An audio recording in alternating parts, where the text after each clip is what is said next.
Why, afternoon, folks. Old Buster coming to you again with another story. I just want to remind y'all now, these next stories coming up going to be a little bit longer. In fact, some of them way long, but you won't know anything about it because you don't get to see the pictures and all the research I've done, and I think you're missing out on a lot. And all you have to do is write Buster and the Boys at yahoo.com. And if you do that, I'll send them to you by way of transfer big files, and you just download them to your computer and you can just look at all of them. But that's up to you. I wish you would. I'd like to see what you think about it. The name of this old story is The Vagaries of Time, and I'm going to make an old shout out to Hired. He's just working himself plumb to the bone over there in Lubbock, Texas. And the boy just needs to rest up a mite. But, you know, him being one of the boys and all, I think Jesse Darrell, he's going off on a trip to Scotland and back to the McGrair clan, and I don't know, somewhere in Europe and whatnot. His youngins have taken him. He's been kind of poorly, but he feels better now. So Walter, he's out and about, and Buster, I'm still just sitting here with all the fatness and all going on. But anyway, we here and got a little heart test tomorrow. As far as we know, everything's going to be all right. Seems to be, but, you know, they like to test you out every once in a while. Anyway, the vagaries of time. Well, Buster and Jesse come up on Alabat, Miralat, and Herschel eating some greens and beans alongside their logging shack up on Big Secret Creek. Well, Herschel had a coon skin and was about to put him over on the spit on the fire when a big halloo come up from bellering down the holler. Well, Jesse exclaimed, "If it don't beat all, it's Big Mike Young." "Well, what you doing in these here parts?" asked Buster. Well, Big Mike said he was doing some hoss trading and just stopped for a spell to palaver with the black boys. Well, about that time there come a buzzing like a hive of bees, and it was Hired a buzzing the place in Old Bell. "Well, all y'all up to something or no good?" asked Herschel. "Well, I tell you," said Buster, "we is a-looking for feral hogs. They been a-wreaking havoc all over the county, and I dare say the state piped up too," said Jesse. "Well, Hired is a flying low and slow in Bell and trying to locate 'em." "Well, I see y'all is a packing right smart," exclaimed Big Mike. "I'm going to ship my hosses back to Idaho, so I got some time if you would like to have some company for the hunt." "Well, be right proud to have you along with us," said Buster. Well, whilst all the boys was enjoying some coffee offered to them by Miralat, Jesse asked how their logging was a-going. Well, Alabat said it was good and hickory was prime right now. Then Jesse asked if they knowed anything about Indian bayou flooding. "Well, sure enough," said Herschel. "Well, downstream at the Bentley place there was a log jam or a dam, he didn't know rightly which one. Seems like Loudon is wanting some water to irrigate to use for his crops," says Herschel. "Well, it's sure enough been a flood in our place, and Grandpa Gus is fit to be tied now, along with the Mason and Rollins place too. Just can't dam up no waterway like he done," said Jesse. "We'll have to see about all that when we get on back." Well, Hired come back over the campsite and dropped a canister with a note in it. Said he'd land outside of Coy on that grass strip of theirs and to meet him over there. The boys said their thanks for the coffee and the information and wished them good luck and to be careful because the logging is right dangerous and it ain't for the faint-hearted to talk. Well, Herschel asked if and Buster would do him a favor, and Buster said sure enough he would if he could. Herschel said they'd be in the woods looking for some persimmon and would be gone up to Decoration Day. Would Buster be so of a mind to call up his and kin, since his and Ma and Pa didn't cotton to no telephone, too newfangled for 'em? "Well, who all you want me to get a hold of for you?" asked Buster. "Well, the Fernie hoes, the Poes, and the Bat Clan out there in Tar Bottoms. I'll sure do that for you," said Herschel. Buster said to Herschel. "Much obliged," said old Herschel. "Tell them to meet up at Decoration Day out to Horn Cemetery for a picnic and family gathering." "Will do," and then Buster took his and leave. Well, Buster, Jesse, and Big Mike met up with Hired at the airstrip at Coy and got the news. The feral hogs was feeding out on several fields next to government land in the reserve, said Hired. There are smaller pockets of hogs round about, but the main herd is in the hundreds. Plenty of food and water and shelter in the woods on the reserve. Well, how you figure we ought to go about this here hunt, says Jesse. Well, if and you don't mind me putting in my 2 cents worth, said Big Mike, I think we need to cover all sides of the fields and get them a-coming and going. Some of the shooting is going to be 600-700 yards out, he said Hired. Well, ain't no step for a stepper, grinned Big Mike. They is bigger than that ground squirrel, so a feller hadn't ought to miss. And went to Billy laughing. Well, Big Mike just reach out there and get them at 800 to 1100 yards. He don't care. He's good. Well, Big Mike said he'd have paid good money for this here hunt, and it's free. Well, Buster said to the boys he'd like to call their old friend out in Texas, old Ray Earlbeck. Now, there's a hog hunter, said Big Mike. Any feller that can count over 5,000 coyotes killed, and they's the ones he counted that he kicked, would be the person for this here hunt. Reckon we ought to see if Bill Kimmel can come too. Now, them two is a pair to draw to, I tell you. Well, after getting back home, Buster called up Ray and Bill, and they said they would be right on out. No, said Buster, just pack up your gear and we'll pick you up in the General in Amarillo tomorrow. Tell Bill to bring along Nicky and she can visit with the gals. Of course, Nicky's his wife, you know. She's a barrel riding gal if you ever seen. She done won $1,500 in a new saddle in the last race, beat all them little old gals a riding. And her a grown woman like she is with youngins. Now, if she needs to get on back before Bill is ready to go, then the gals will fly her on back. Well, the boys and gals had a fine old visit with Ray, Bill, and Nicky and that evening, and then prepared for the hunt. Now, supper was real good feed there, I'm telling you. There was Buster's stuffed strawberries and stuffed mushrooms to start things off. The old McBrayer was flowing right smart with the gals a thinking up ways to make newfangled drinks with it. Well, all the boys and gals was feeling right sprightly when supper was served.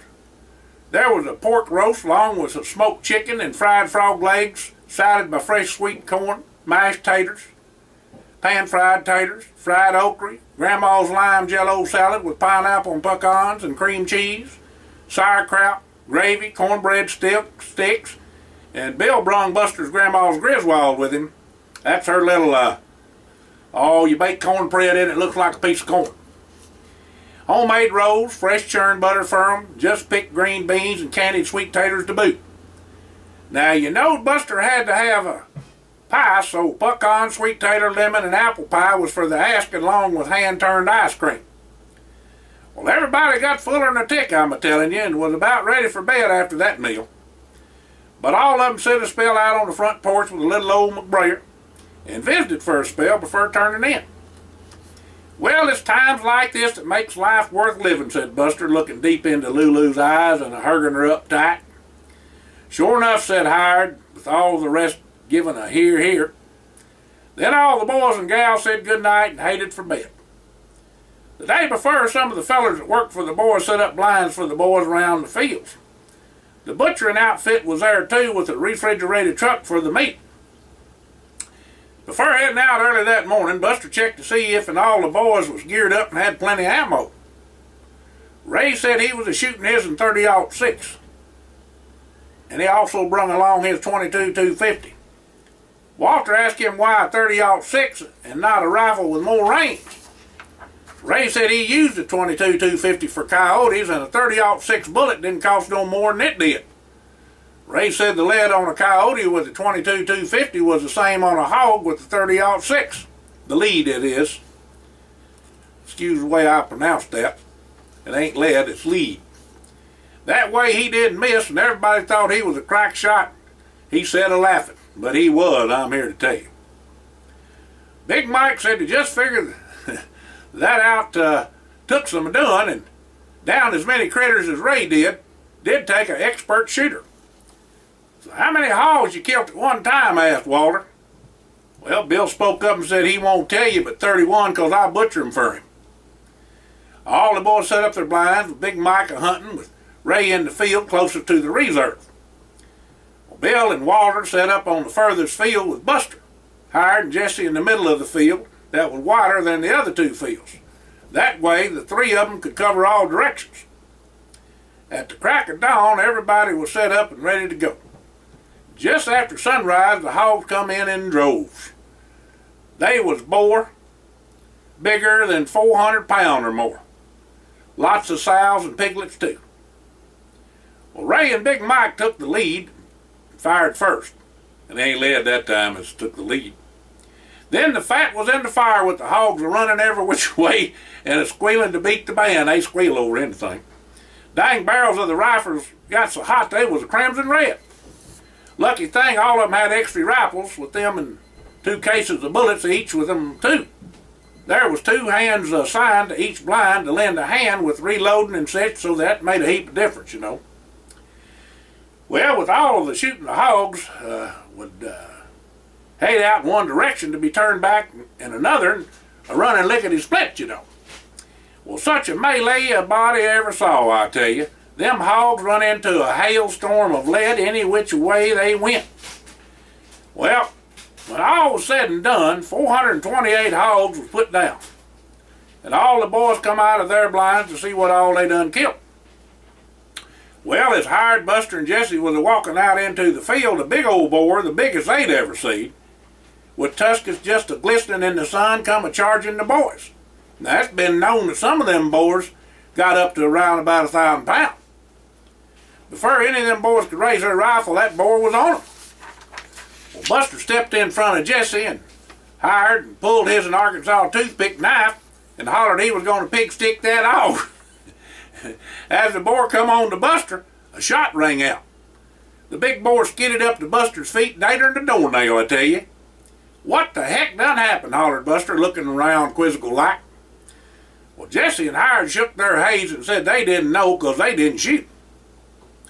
Well, when all the boys met up, Buster went to tell him what all happened and asked if anybody knowed who shot. Well, Ray and Big Mike went to grinning. It wasn't 1 shot, it was 2. Well, Ray and Big Mike both saw the boar heading towards the boys at the same time and shot at the same time. Sounded like 1 shot. The boar was hit 2 different places though. One in the head and one in the heart. Now, how each one knowed where to shoot, nobody knows. Just instinct, I guess, I reckon. Big Mike's 460 Weatherby and Ray's 30-06 done a number on that there hog, I'm a-telling you. Ray got him in the eye and Big Mike in the heart. Stopped him dead in his tracks. Well, after butchering out the good meat and having the backhoe bury the remains, the boys headed on for the house. Heck of a hunt, said Big Mike. Well, that's for sure, echoed Ray. Best one I ever been on. Wouldn't have missed it for nothing. Well, the next day, Hired took Ray and Bell and scouted the area for the hogs. The area where the hogs was killed didn't show nary a sign of a hog, but pockets of them was spotted and noted on the map for future hunts. In the meantime, Grandpa Gus, Mr. Mason, and Mr. Rollins had come to Jesus with the Bentleys. Either they could blow the dam or they would. They said they didn't mean no harm and would tear it out today. The Bentleys, that is. That let the build-up run off and relieve the flooding and let everybody get on back to normal. Well, a party for sure that night, I tell you. All the families, their friends and hired hands, and the families and, of the hired hands and town folk too come to the barbecue. Well, all manner of fixings was served up and all you could eat too. Now, whilst everybody was enjoying themselves, old Steve Smith from the Game and Fish Commission stood up and said he had a few words for the crowd. He said he surely appreciated what all the boys put together to rid the state of the scourge of the feral hogs. He said the state appreciated the assistance of their neighbor state of Texas and the state of Idaho helping them out. He then asked Ray, Bill, and Big Mike to come forward. Steve presented each of them the Arkansas Traveler Certificate and a lifetime hunting and fishing license. Well, Mr. Smith also told the folks that the shot that Ray and Mike made to save Buster and Hired Jesse was a miracle. It was 817 yards and the 2 bullets hit their mark exactly to stop that boar from seriously harming and killing the boys. One in the heart and one in the head, in the eye. A good time was had by all, and a good night's rest had the boys up bright and early.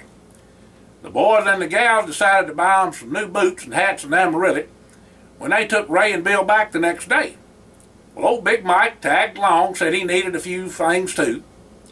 Well, Mike left on out back to Idaho when they got back from Amarillo and told them all to come for a visit sometime soon. Well, 2 months later, all the boys and Mike received hand-tool leather feathers for their hats along with belts from Bill thanking them for their hospitality and friendship. Buster also got a new sheath for his Arkansas toothpick that made anything he ever had just put to shame. You couldn't buy nothing like that. Bill made it for him, you know. Bill said that old thing he had was just an embarrassment for good steel. Well, when all the boys look back on their lives, what it is, and what was. Their destiny has been dictated by the vagaries of time. Y'all have a blessed evening. Old Buster signing out.